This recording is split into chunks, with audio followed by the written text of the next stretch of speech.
Hi, everyone. I'm Jamie Poisson. No other president would have done what I did. No other president. I know the presidents. They wouldn't have done it. And it had to be done.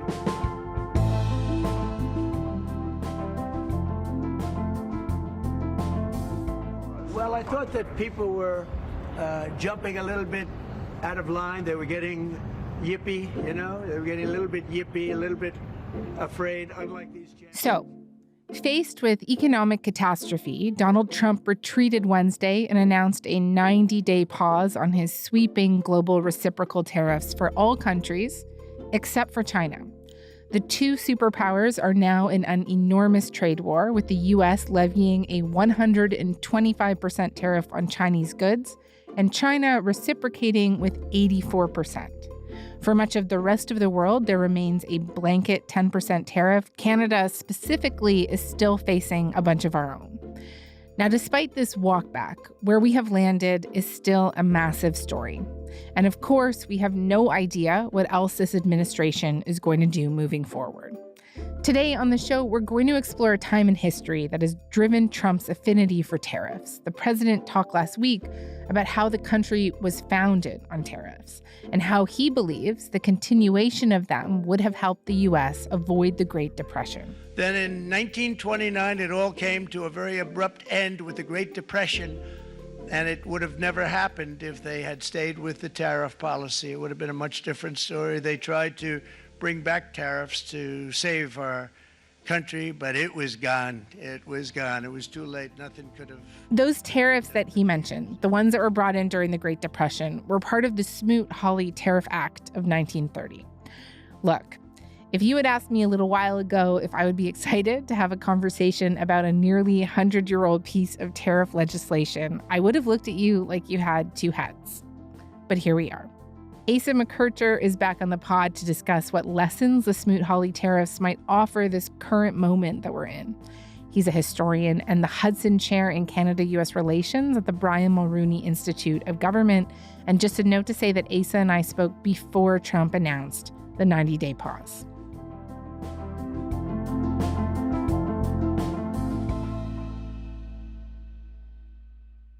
Asa, hey, thank you so much for coming back onto the show.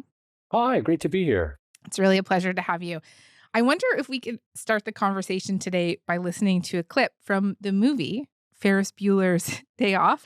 This is a clip of the high school teacher in Ferris Bueller giving really a very boring lesson on the Smoot-Hawley tariffs. Here we go. In 1930, the Republican-controlled House of Representatives, in an effort to alleviate the effects of the, anyone? The Great Depression, passed the, anyone? The tariff bill, the Hawley-Smoot Tariff Act, which, anyone, raised or lowered? Raised tariffs in an effort to collect more revenue for the federal government. Did it work? Anyone? Anyone know the effects? It did not work, and the United States sank deeper into the Great Depression. Okay. Anything you want to take issue with that explanation? Well, only to point out that Ben Stein, who was the actor there, is actually a big Trump supporter now. So he didn't take his own history lesson, I guess. Oh, I did not know that. Okay. Why don't we start with an elaboration from you on what these tariffs actually were at the time and the problems that they were trying to address when they were brought in 1930? Yeah, so I think if people remember anything about the Great Depression, it's probably the stock market crash of 1929. Time came when the ticker tape in the broker's office told a new story.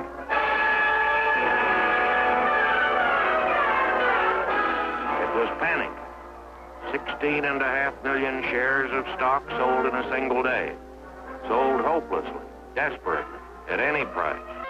And then maybe, especially if they've seen Ferris Bueller, the Smoot-Hawley Tariff of 1930.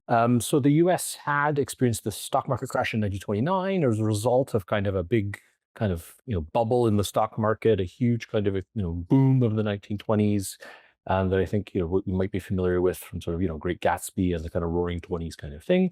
And then the stock market collapses, and then sort of there's a panic that spreads sort of globally through kind of the global stock markets.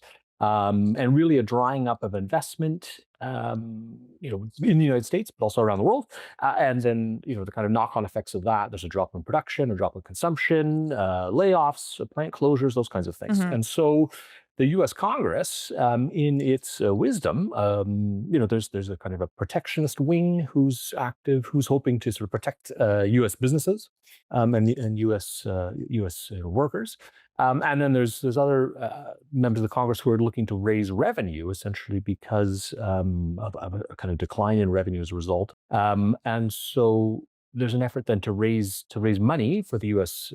Treasury and protectionist measures. And we can see those kind of two strands in sort of Donald Trump's thinking today. Mm-hmm. Yeah, big time. Okay, so they do it. They put these tariffs in place.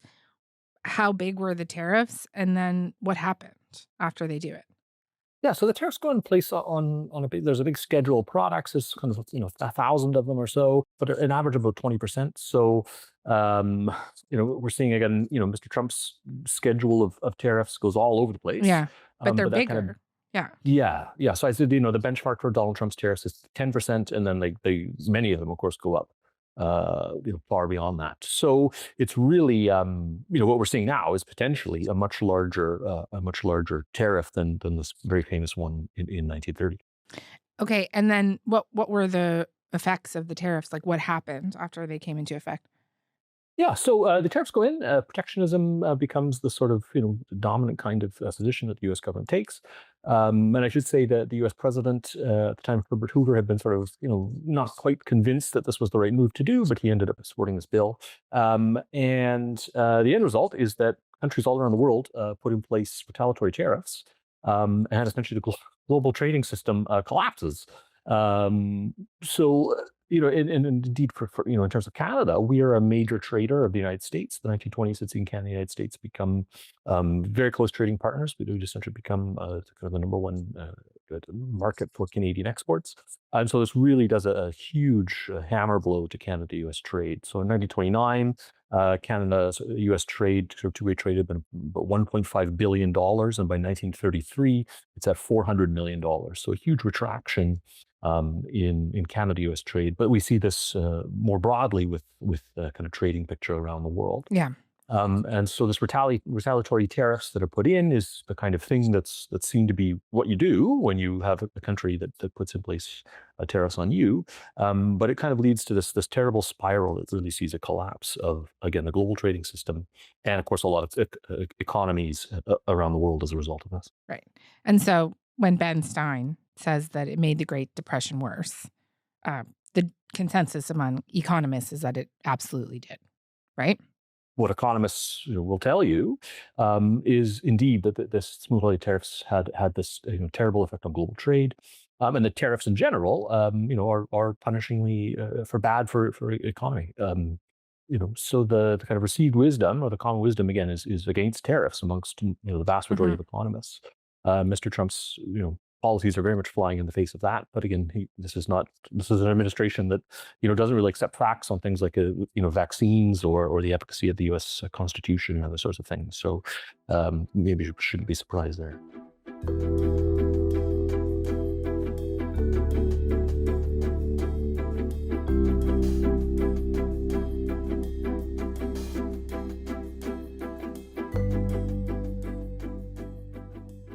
Trump seems to be making the argument that the Great Depression would have never happened in the first place if there were more tariffs in place for the United States, I guess. He makes this argument that the U.S. was founded on steep import taxes on foreign goods, but that the country abandoned them when it created a federal income tax. The United States in 1870 to 1913, all tariffs, and that was the richest period in the history of the United States. And that was all made through tariffs. We had no income tax. The income tax came in 1913.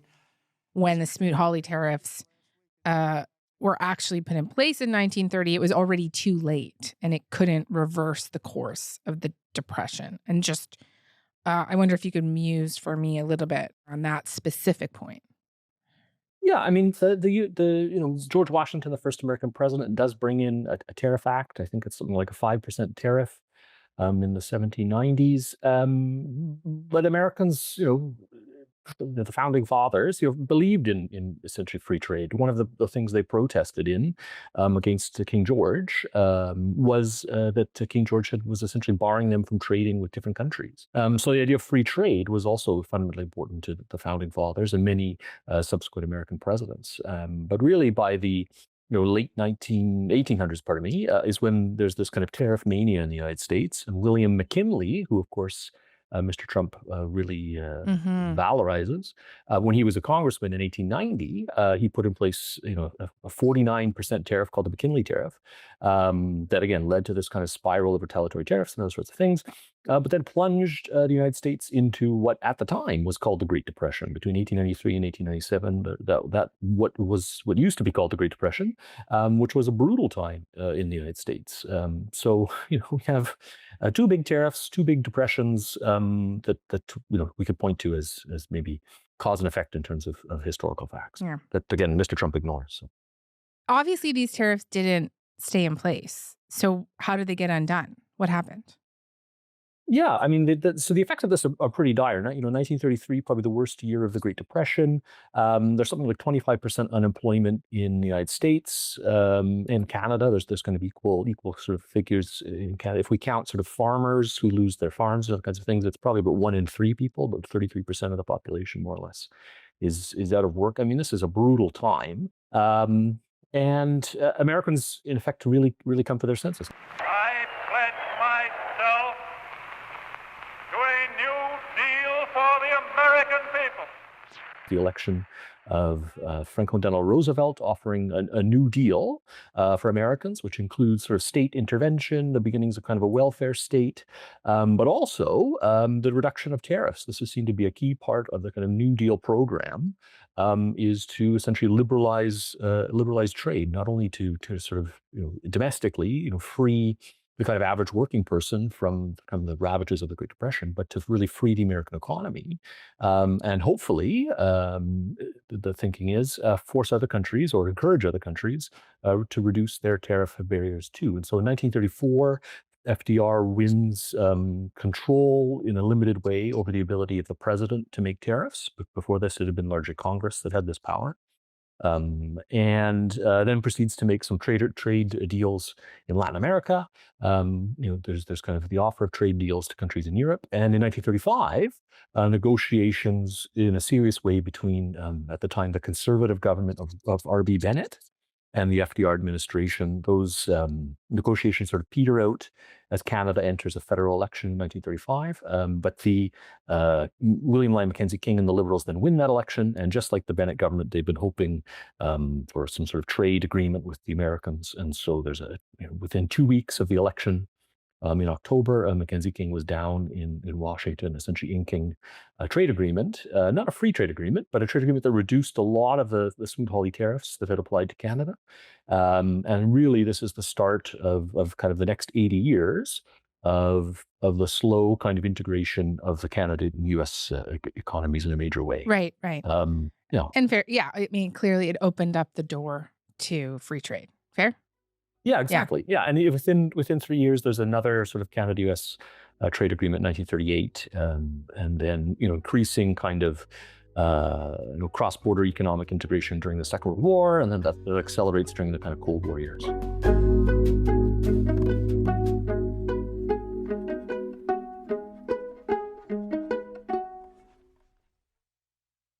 It's pretty shocking listening to you kind of lay out the consequences of these actions historically. Just if you look at what's happening right now, is it very different, the context, right? Like, do you see important differences that might be worth discussing? Yeah, I mean, with that kind of, I think it's Mark Twain's kind of, quote, history doesn't repeat, it rhymes. I mean, there is some rhyming going on in the sense that some countries are pursuing tariffs or retaliatory tariffs against the United States, but a lot of countries aren't. So, Canada, as of right now, Canada and China are really the only two countries to impose sort of retaliatory tariffs I should, against the Americans. Although I think the European Union, just before we came in here, on aluminum and some other stuff. The European Union is set to impose extra duties, mostly of 25%, on a range of U.S. imports in response specifically to the U.S. metals tariffs. It's still assessing how to respond to the car and border levies. And the broader but levies I think, maybe with the exception of the China ones, because there seems to just be a lot of sort of big numbers going on there. But the tariffs that Canada's put in place, the tariffs that the Europeans are talking about, are relatively small, because I think there's an awareness of what occurred in 1930. I think there's an awareness amongst economists and people, who think about international trade and things, that this is what happened. This kind of retaliatory spiral really upset the global trading system and plunged the world into the Great Depression. So I think there's a kind of a caution about the level and nature of retaliatory tariffs, and also just the sense that retaliatory tariffs also punish consumers within your own country, which is one of the reasons why the Canadian government is being so targeted in applying to bourbon and flavored orange juice and other sorts of things. Right. Obviously, when you have these big shocks, global shocks, the ramifications go beyond the economy, right? And so just tell me a little bit more about what kind of other reverberations we saw, coming out of the Great Depression that historians have tied to the Smoot-Hawley tariffs. Well, in the short term, none of the effects are really good.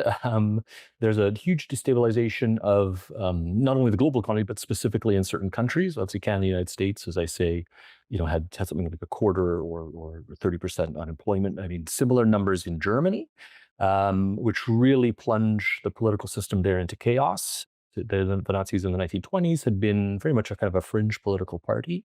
But in elections in the early 1930s, they're able to say essentially, the kind of existing political class has failed us. The economy, as it's kind of constructed, has failed us. And there's, of course, the people to blame are the Americans, and who controls the Americans in the Nazi worldview. It's Jewish people, Jewish bankers, and things on Wall Street, and that appeals to many, many Germans. And so in sort of throughout Europe, we see a number of other sort of extremist regimes come to power in other countries in Eastern Europe. So it's a really dire situation. And so when we see political economic sort of chaos like this, it can obviously lead to political kind of chaos that follows often in kind of unexpected ways. And so in the short term, this is some of the problems. So in the longer term, there is a kind of a turn away from protectionism. There's a kind of a turn to open markets and free trade, and what becomes the kind of growth of eventually globalization.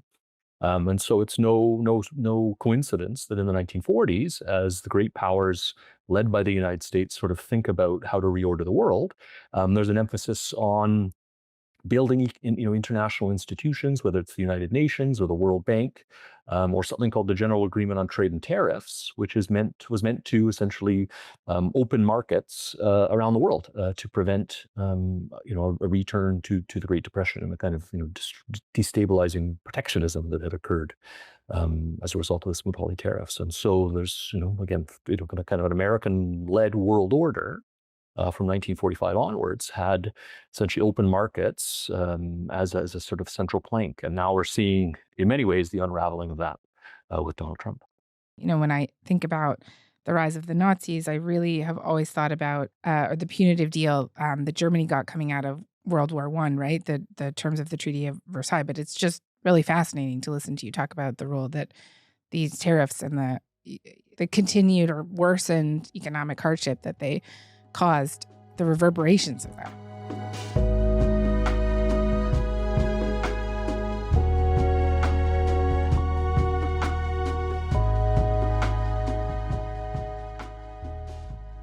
Asa, I think that this is something that you and I have talked on the show before, but this affinity that Trump has for this time in history, I just wonder if you could just talk to me a little bit more about that before we go, and how you're thinking about it right now. Yeah, it's really weird because he talks about right? this period as one of kind of, huge American economic kind of power and dominance, which is, there was obviously the growth of kind of America as an industrial power. But, for conditions for kind of average people were pretty bad. I mean, working in the dangerous kind of coal mines, getting black lung, or 12 hours on an assembly line or something was backbreaking kind of labor. The whole mindset from people working in these things was, I'm going to work really hard so that my kids don't have to necessarily do this kind of thing. Brian, I'm at the Brian Mulroney Institute here. There's Brian Mulroney has this big quote that's on the wall from his father. Apparently, the only way out of a lumber town is through a university door. So I think it's this weird kind of mindset to go back in time to a period that really wasn't all that great. I mean, if you want to talk about American sort of prosperity and stuff, it's really the 40s and 50s and 60s when America was trying to learn a lot of the lessons from the Great Depression. Listening to you talk about that, I don't know if you've seen, but there's this exchange it's through reporting that's been making the rounds on social media, and it's this discussion between Trump and his former economic advisor Gary Cohn, who worked for him during the first administration, and who was largely seen as kind of a check on his love for tariffs. And the exchange, I'm paraphrasing, but it's like, basically, Cohn is bringing Trump all of this data about how people in the United States are leaving these manufacturing jobs. They do not want to work in these factories. And Trump just doesn't understand it. And Gary Cohn's like, why would they want to work in a factory when they could just work a job in an office? And he still doesn't understand it. And he keeps going to Gary Cohn, you're wrong. I'm right about all of this. And Cohn's like, look, I thought I could be a professional football player for 15 years and I was wrong. Just because you think that you're right doesn't mean that you're right. And then that's just where the exchange ends. He never actually convinces Trump, obviously. It's really weird. Again, I like Howard Lutnick, the Commerce Secretary, said, these armies, millions of Americans will be screwing in screws on cell phones. Yeah. That kind of thing is going to come to America. It's going to be automated, and great Americans, the trade craft of America, is going to fix them, is going to work on them. They're going to be mechanics. I don't think there's that many jobs screwing in screws on cell phones anyway. But who's going to want to do that for 8 hours a day? I just don't know. And again, Donald Trump is someone who's spent his life, as far as I'm aware of, in air-conditioned offices and on golf courses, not on a factory floor for 8 hours on his feet. Yeah. So, yeah. Asa, thank you very much for taking us through that history lesson. It was really interesting. Like I said in the intro, I wouldn't have thought that this is something I would have been very excited to talk to anybody about. But it was really interesting. Thank you. Pleasure to be here. And Ferris Bueller should have paid more attention, I guess. Yes, totally.